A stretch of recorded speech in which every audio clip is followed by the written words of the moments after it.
Oh hi friends, welcome to my channel smoky riders Prasannajit.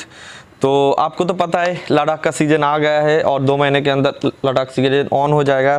तो आज मैं बैठा था, थोड़ा पॉइंट्स को नोट डाउन कर रहा था कि क्या क्या पॉइंट्स जो हम लोगों के लिए इमरजेंसी है। तो उसमें 2 पॉइंट खास है जो मेरे चैनल पे नए हैं या व्यू कर रहे हैं, वो ज़रा थम्स अप बटन दबा के सब्सक्राइब कर दीजिएगा। तो फ्रेंड्स, आप लोगों को तो पता है कि इस सीज़न में ज़्यादातर बाइकर्स लोग लद्दाख जाते हैं। कोई जाता है अपना फियांसे के लेके, कोई मैरिड कपल जाते हैं या कोई कपल्स वगैरह जाते हैं। तो जो भी जाते हैं तो उनको एक चीज़ में ध्यान रखना है कि आप क्या बाइक लेके जा रहे हो, चाहे वो होंडा हो, बजाज हो, हीरो हो, बुलेट हो, कुछ भी बाइक हो, लेकिन बाइक हमेशा आपको फ्रेश यानी कि आपको सर्विस करा के ही लेना चाहिए। अगर सर्विस नहीं है तो बाइक मेंटेन्ड होना ज़रूरी है, क्योंकि वहाँ पे जो पासेस वगैरह होते हैं उसमें क्या होता है, बहुत सारे उतार चढ़ाव रहता है, तो उसमें बाइक को प्रॉब्लम बहुत हो सकती है। इसलिए आपको बाइक मेंटेन होना चाहिए। और 2 नंबर चीज़ है, गियर्स तो आपके पास रहेगा, राइडिंग गियर जो होता है वो तो रहना ही चाहिए। सेकेंड थिंग है, आपके जो बैग्स होते हैं, यानी कि बहुत सारे बैग्स हम लोगों को कैरी करना पड़ता है, क्योंकि पासेस में कभी कभार बारिश की वजह से रोड ब्लॉक्स हो जाते हैं, स्नो फॉलिंग के लिए भी रोड ब्लॉक्स होते हैं उसमें से। तो आप लोगों को सारे चीज़ें इकट्ठा करके बाइक में ही कैरी करना है, क्योंकि अलग से वहाँ पे आपको कुछ नहीं मिलेगा, वहाँ पे सवारी नहीं मिलेगा। राइडर तो ज़रूर होंगे लेकिन सवारी नहीं मिलेगा। तो इसके लिए आपको क्या करना है, वहाँ पे सैडल्स बैग होते हैं जो बहुत सस्ते में भी है, महंगा भी है। आप सैडल्स बैग लेना चाहते हैं तो ले सकते हैं। या और एक चीज़ है, सैडल बैग अगर लेंगे तो उसमें ज़रूर रेन कवर होना चाहिए, क्योंकि ज़्यादातर दिखा जाता है हम लोगों के यहाँ क्या होता है, जो रेनी सीज़न होता है वो मानसून जब आते हैं हम लोगों के यहाँ वो अगस्त सितंबर जुलाई अगस्त सितंबर में है, लेकिन वहाँ पे जो है वो रेन शेडोइंग एरिया है। तो रेन शेडोइंग एरिया होने के लिए वहाँ पे रेन उस समय नहीं होता जहाँ जिस समय हम लोग के यहाँ होता है। तो वो क्या होता है, वहाँ पे अक्टूबर नवंबर पे रेन होता है। तो इसके लिए हम बोल रहे हैं कि डस्ट बहुत ख़तरनाक चीज़ है। डस्ट के लिए आप लोग बचे रहिए, क्योंकि डस्ट एक पॉल्यूटेड सा होता है, उसमें से आपको धूल मिट्टी में बहुत कुछ हो सकता है। तो अपना पूरा इंतज़ाम करके रखिएगा फ्रेंड्स। जो कि सैडल बैग है या कुछ भी बैग अगर आप कैरी करते हैं तो उसमें ज़रूर रेन कवर मस्ट लीजिएगा, क्योंकि बिना रेन कवर में वहाँ पे जा नहीं पाएंगे। क्योंकि कभी कभार जो पासेस रहता है वो हाई एल्टीट्यूड में होता है, तो 2 पहाड़ों के बीच में वो पासेस होता है। तो उसमें क्या होता है, हम लोगों को कभी कभार बादल वहाँ पे अटक जाते हैं, उस दौरान हम लोगों को बारिश का सामना करना पड़ता है। तो इसके लिए आप जो गियर्स वगैरह पहनेंगे कि उसके ऊपर भी एक रेन कवर ज़रूरी है आप लोगों के सेफ्टी के लिए। नहीं तो उस हाई एल्टीट्यूड में जितना सर्दियों में अगर आप भीग जाते हैं तो आपको आगे जाने में तकलीफ होगा। और कभी कभार वो रेन के लिए आपका क्या होता है, कुछ पासेस में वाटर जम जाता है, तो उस वाटर को पास करने के लिए जो आपका सैडल्स बैग है या पीछे में कुछ अगर आपने रखा है तो वो पूरा गियर्स जूते सब भीग जाएंगे। इसलिए आपको वो चीज़ ध्यान में रख के ही आगे बढ़ना है, क्योंकि सैडल बैग या कुछ भी आपका कवर नहीं है रेन कवर, तो वो आगे जाके आपको दिक्कतें देती है। पेट्रोल के बारे में अगर बताएं तो पेट्रोल आपको फुल टैंक भर के ही जाना होगा, और वहाँ पे थोड़ा दूर दूर पड़ता है पेट्रोल पंप। इसलिए आपको जो लगेज है या कुछ भी सामान है उसमें जो आपका आप तो अगर पैनियर्स रखते हैं तो पैनियर्स में आप वो जो हम लोग का पेट्रोल का जो टैंक होता है छोटा सा एक जार ले सकते हैं, तो उसको बांध सकते हैं। फ्रेंड्स, अगर माइलेज के बारे में बताएं तो लद्दाख में माइलेज आपको ज़्यादा नहीं मिलने वाली है, ये आप दिमाग पे एकदम रख दीजिए। लद्दाख में उतार चढ़ाव और हाई एल्टीट्यूड और धूल मिट्टी वाला जगह है जहाँ पे आप ज़ोरों से गाड़ी नहीं चला सकते। हाँ, चला सकते हैं जब आप श्रीनगर से ले की तरफ जाएंगे, जो श्रीनगर ले हाईवे है वहाँ पे 4 लेन का हाईवे पड़ता है, वहाँ पे आप 100-120 चला सकते हैं। लेकिन जब आप नॉर्मल रोड में जब आप घुस जाएंगे उसमें आपको 20 या 30 किलोमीटर के अंदर ही आपको गाड़ी भगाना है, क्योंकि उसमें क्या होता है, जो वहाँ पे जो हाई एल्टीट्यूड में ऑक्सीजन थोड़ा कम होता है और हम लोगों को भी ऑक्सीजन चाहिए और गाड़ी को भी भी चाहिए। इसलिए क्या होता है, गाड़ी जो पेट्रोल है वो ज़्यादा कंज्यूम करता है। इसलिए मान के चलिए कि 25 से 30 आपका माइलेज देगा। कोई भी गाड़ी हो, कुछ भी हो, चाहे बुलेट हो, डोमिनर हो, कुछ भी हो, वो 25 से 30 तक ही आपको माइलेज देगा। इसी के हिसाब से आपको कैलकुलेशन करके ही टोटल चलना है। और वहाँ पे जो पासेस होता है ना, वो थोड़ा डिस्टेंस होता है, तो उसके हिसाब से ही आपको चलना है।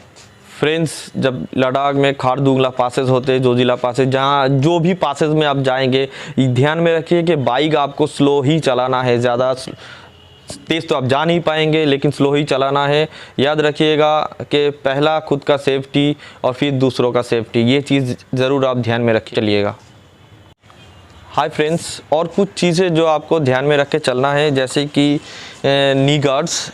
ये मेरा नी गार्ड्स है, ये मेरा नी गार्ड्स देख लीजिए, ये बहुत फ्लेक्सिबल है। तो ये चीज़ आपको ये तो आपको कोई भी शॉप में मिल जाएगा। सस्ते भी है और थोड़ा महंगे भी है। आप दाम का उतना भी खास नहीं है, आपको 1000 या 2000 के अंदर ये सब मिल जाएगा। लेकिन ये चीज़ ज़रूर पहनना है आपको राइड करने के लिए। और एक चीज़ मैं बताना चाहता हूँ, जो कि है ग्लव्स। बहुत ही कीमती चीज़ है राइड के लिए। ग्लव्स आपको ठंड और गर्म, धूल, मिट्टी, सब चीज़ों से बचाएगा ये ग्लव्स। वहाँ पे क्या होता है, हाई एल्टीट्यूड में क्या होता है, बहुत ठंड की वजह से आपका हाथ जो है ये ना फ्रीज़ हो जाता है। तो फ्रीज़ होने के बाद क्या होता है, हम लोग और बाइक चला नहीं पाएंगे, हाथ थोड़ा जम जाता है, तो बाइक बहुत दर्द करने लगता है। तो इसके लिए मैं रिकमेंड करूँगा कि ग्लव्स पहनने से पहले आप वो सर्जिकल वाला ग्लव्स बहुत सारे फार्मेसीज पे मिल जाएगा। सर्जिकल वाले ग्लव्स आप खरीद के उसको पहन लीजिएगा, उसके बाद ये ग्लव्स पहनिएगा। तो क्या होता है, जो डायरेक्ट हवा हम लोग को लगता है, वो क्या हाथ में डायरेक्ट नहीं लगता है। वो बहुत उसका जो प्रेशर होता है, ठंड का प्रेशर होता है बाइक चलाते समय, वो प्रेशर बहुत कम हो जाता है। तो क्या हम लोग आराम थोड़ा मिल जाता है, हाथ सूजता नहीं है, हाथ को थोड़ा आराम भी मिल जाता है। तो फ्रेंड्स, राइडिंग गियर्स में और एक चीज़ आपको ध्यान में रखना है। राइडिंग गियर्स में सबसे मेन जो पार्ट होता है वो होता है इसका। इसमें एक खासियत ये है कि इसको आपको राइड के दौरान पहनना ही है। क्योंकि मैं कोई ब्रांड प्रोमोट नहीं कर रहा हूँ, लेकिन मैंने लिए है राइनॉक्स का ये राइडिंग गियर्स में आपको ये जो थर्मल्स होते हैं, ये थर्मल्स आपको अलग सा ख़रीदना पड़ता है, और इसके साथ रेन कवर भी वो अलग सा ख़रीदना पड़ता है। राइडिंग गियर राइनॉक्स में इसमें क्या होता है, इसमें लेवल 2 का आपको प्रोटेक्शन मिलता है। लेवल 2 जैसे इसको पीछे की तरफ ये गार्ड रहता है, आपको शोल्डर्स में ये गार्ड रहता है, और एल्बो पे भी होता है, और चेस्ट में भी होता है।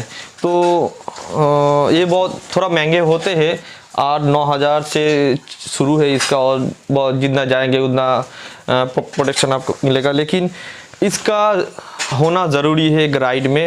अगर कुछ लोग नॉर्मल सा जैकेट भी पहनना चाहते हैं तो पहन सकते हैं, लेकिन मेरे रिकमेंडेशन मानिए तो राइडिंग गियर्स आपको लगेगा।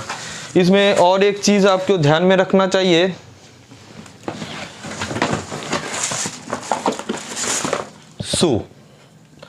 शू आपको अच्छे पहनना है। क्योंकि जब राइड करेंगे तब क्या होता है, वहाँ पे बहुत सारे धूल, मिट्टी, पासेस जो होता है वो पानी में भरा रहता है। तो उस समय क्या होता है, हम लोग अगर नॉर्मल शू पहनेंगे तो उसमें पानी घुस जाएगा, फिर उस ठंडे के मौसम में और पैर भीग जाएगा, तो आगे चलते आपको दुविधा हो सकता है। तो ये हाई हील्स जो शू होता है, ये आपको बहुत सारे चीज़ से बचा सकता है। तो शू एक चीज़ होता है, इसके ऊपर से अब अगर कोई भी बाइक भी चला जाता है तो कुछ नहीं होता। जैसे पत्थर गिरते हैं, तो ऊपर से जब लैंडस्लाइड होता है तो उस समय छोटा बड़ा पत्थर, सभी पत्थर गिरते, तो आपको चोट नहीं लगेगा। और इसका जो ये चीज़ है ये फिक्स्ड है। ये फिक्स्ड होने के लिए आप अगर कहीं गिर जाते हैं तो आपका जो पैर है वो फ्लेक्सिबल नहीं होगा, एकदम स्टिफ रहेगा, ताकि आपको पैर को कुछ नुकसान नहीं पहुंचेगा। तो ये मेन चीज़ है। तो फ्रेंड्स, राइड में और एक चीज़ जो आपको सब कुछ से बचाएगा वो है ये हेलमेट। हेलमेट तो आपको पहनना ही है और लेना ही है, हेलमेट के बिना आप कुछ नहीं कर सकेंगे। लेकिन ये हेलमेट ऐसा वैसा हेलमेट मत लीजिएगा, थोड़ा महंगी हेलमेट लीजिएगा। महंगी हेलमेट मैं क्यों बोल रहा हूँ, इसका रीज़न ये है कि इसमें बहुत सारे सेफ्टी फीचर्स होते हैं। जैसे ये देखिए, यहाँ पे जो चीज़ है ये आपका जो फॉग है, फॉग प्रोटेक्शन होता है। क्योंकि आप जब हाई एल्टीट्यूड में जाएंगे तो आपके मुंह से थोड़ा भाप निकलेगा और वो ये इस वाइज़र को ब्लर कर देगा। तो इसके लिए फॉग प्रोटेक्शन वाला ही हेलमेट लेना चाहिए। फ्रेंड्स, महंगी वाली जो हेलमेट्स होते हैं तो उसमें और एक फ़ीचर्स होते हैं। जैसे कि मेरे हेलमेट में जो मैंने SMK का लिया है, इसमें एक फ़ीचर्स है जैसे कि यहाँ पे आपको ये देखिए सन प्रोटेक्टेड। जो सन प्रोटेक्टर होता है ये बहुत ज़रूरी होता है, क्योंकि पासेस में कभी कभार आपका जो धूप होता है बहुत कड़ा होता है स्किन के लिए, तो ये आपको फेस में टैन होने नहीं देगा। ये सन प्रोटेक्टर आपको बहुत सारी चीज़ों से बचा सकता है। और एक चीज़ खास बात है कि हेलमेट आपका हमेशा टाइट होना चाहिए। जैसे जब मुंह पे बैठे आपका सर पे बैठेगा तो हेलमेट हमेशा टाइट होना चाहिए। लूज हेलमेट आपको बहुत कुछ मुश्किल में डाल सकता है, लेकिन टाइट हेलमेट हमेशा आपका जो सर होता है वो एकदम स्टिफ रखेगा। तो आपका अगर चोट भी लग जाए तो आपका जो गर्दन होता है वो ठीक ठाक रखेगा। तो फ्रेंड्स, और एक चीज़ आपको ध्यान में रख के चलना चाहिए कि वहाँ पे जब हिल एरिया में जाएंगे तो वहाँ पे हम लोगों के कोलकाता या जो कोई भी ढाबे या अच्छा सा रेस्टोरेंट या होटल नहीं मिलेगा। वहाँ पे सब कुछ एकदम नॉर्मल होता है, हिल एरिया में ये सब नहीं मिलता है। तो आपको बजट के हिसाब से ही आपको वहाँ पे चलना है। अगर आप खाना चाहते हैं तो मुझे ज़्यादा पसंद है वो है राजमा चावल और मैगी तो आपको मिल ही जाएगा, कोई भी छोटा मोटा जो शॉप मिल जाएगा, सभी पासेस में ये सब चीज़ आपको वहाँ पे मिल जाएगा। अगर आप सिंगल राइडर हो तो आपको इसके हिसाब से वहाँ पे 200 से 250 या 300 तक आपका एक दिन का फूड का कॉस्टिंग आ जाएगा। तो अगर आप 10 दिन का या 15 दिन का कुछ भी टूर करते हैं तो 10 दिन के हिसाब से अगर पकड़ लेते हैं तो 300 के हिसाब से आपका 3000 हो जाता है फूड का कॉस्टिंग। तो और वहाँ पे लॉजिंग जो होता है, जो पासेस क्रॉस करने के बाद जो आपका छोटा छोटा जो लॉजेस होता है वहाँ पे, अगर आप सोलो राइडर हो तो ये आपको महंगा पड़ेगा बहुत। अगर आप ग्रुप के साथ जाते हो या कोई 4-5 एक साथ जाते हो तो उसमें आपका फ़ायदा होगा, क्योंकि वहाँ पे अगर आप अकेले लेंगे एक रूम तो आपको वो लगभग आपका 1200 से 1500 तक जा सकता है या 2000 भी हो सकता है। अगर आप ग्रुप के साथ जाएंगे तो ग्रुप में आपको वो 500 या 400 के अंदर ही एक ग्रुप में 4 या 3 आदमी का जगह हो जाता है सोने का। तो उसमें आपको 4 या 500 के अंदर ही वो बजट हो जाता है, तो वहाँ पे कॉस्ट कटिंग हो जाता है। तो उसके हिसाब से आप अगर आप ग्रुप के साथ जाते हैं या सोलो करते हैं उसके हिसाब से आपका प्लान बनना चाहिए। और एक चीज़ मैं बोलना चाहता हूँ जो सोलो राइडर्स होंगे, जो पहली बार जा रहे हैं, जो राइडर्स ऑलरेडी जा चुके उसके बारे में नहीं है, तो वो क्या होता है कि आप बाइक को लेकर थोड़ा कॉन्फिडेंट रहिएगा, क्योंकि वहाँ दूर दूर तक ऐसा है कि आपको कोई भी मंजिल नहीं मिलेगा, कोई भी डेस्टिनेशन, कोई भी घर नहीं मिलेगा। तो अगर आप लद्दाख जा रहे हैं और कहीं भी आपको दिखने में मिल जाए कोई मैकेनिक या कोई दुकान, तो बाइक को ज़रूर एक बार चेक कर लीजिएगा, क्योंकि बाइक को लेके कॉन्फिडेंट रहे कि ही आप सोलो राइड कर सकते। वैसे भी तो हेल्प करने बहुत सारे राइडर्स आएंगे, लेकिन कभी कभार ऐसा हो जाता है कुछ सिचुएशन में कोई भी राइडर आते नहीं है, तो उस दौरान आपको बाइक को खुद ही ठीक करना है। अगर ठीक नहीं होते हैं तो आपको कुछ हेल्प आप ना वहाँ पे किसी का भी हेल्प नहीं मिलेगा। इसलिए मेरा मानना ये है कि जब कभी भी आपको कहीं भी दिखाई देता है कोई भी मैकेनिक, तो उनसे एक बार बाइक को ज़रूर चेकअप कर लीजिएगा। फ्रेंड्स, लद्दाख एक ऐसा एरिया है जहाँ पे धूल मिट्टी सब कुछ है वहाँ पे, इसलिए हम लोगों का जो चेन होता है वो बहुत ज़्यादा कड़ा हो जाता है, यानी कि बहुत ज़्यादा ड्राइनेस आ जाता है उसमें। तो चेन अगर ड्राई हो जाता है तो चेन आपस में खींच के वो टूट भी सकता है। तो इसीलिए मैं बोलना चाहता हूँ, हमेशा आपके गियर जो राइडिंग गियर्स होंगे उसके साथ ये चीज़ ज़रूर रखिएगा ये चीज़ एक है आपका चेन लुब्रिकेंट, दूसरा है चेन क्लीनर। हमेशा क्लीनर देने के बाद ही लुब्रिकेंट करिएगा, क्योंकि क्लीनर आपका धूल मैल जो है वो साफ़ करेगा, उसके बाद लूब कीजिएगा तो वो चेन के लिए बहुत अच्छा होगा। क्योंकि अगर आप लूब नहीं करेंगे 100-150 किलोमीटर के चलाने के बाद ही आपका देखिएगा कि जो चेन होता है वो ड्राइनेस आ जाता है, और ड्राई होने के लिए चेन में एक खट खट खट खट आवाज़ ज़्यादा आने लगता है। फ्रेंड्स, यही चीज़ आप लोगों को बोलना है कि जब कभी भी जाइएगा पूरे इंतज़ाम करके ही जाए, क्योंकि अगर आप सोलो राइड करते हैं या ग्रुप के साथ राइड करते हैं, जब कभी जाइएगा खुद का सेफ्टी ज़रूर करके रखिएगा, क्योंकि खुद का सेफ्टी करने के बाद ही आप दूसरों को सेव कर पाएंगे। और ध्यान में रखिए, लद्दाख एक बहुत ही अच्छा जगह है, बहुत ही एकदम क्या बोलते हैं साफ़ सुथरा आसमान रहेगा, नीला आसमान रहेगा। जब ले हाईवे में आप गाड़ी चलाएंगे तब आपको देखने को मिलेगा वहाँ पे जो एक ब्यूटी होता है वो दुनिया के किसी भी जगह पे नहीं है। तो ज़रूर जाइए, लद्दाख टूर करिए। टूर करना अच्छा है।